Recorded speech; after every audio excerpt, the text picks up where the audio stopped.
4:55. So, si Happy, tinitingnan ako guys. Inaalok ako. Tingnan nyo guys, ganyan yan si Happy. Pag inangaalok siya, naiihi na siya.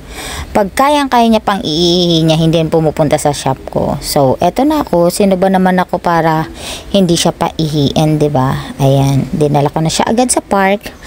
At ayan, pinaihi ko na siya. O, diba? Gustong-gusto niyang kumain guys ng damo, hindi na siya natigil. At may tinatapos ako ngayon na for shipment. Ayan, hindi siya natigil kakakain. O, napa-video tuloy ako. O, diba?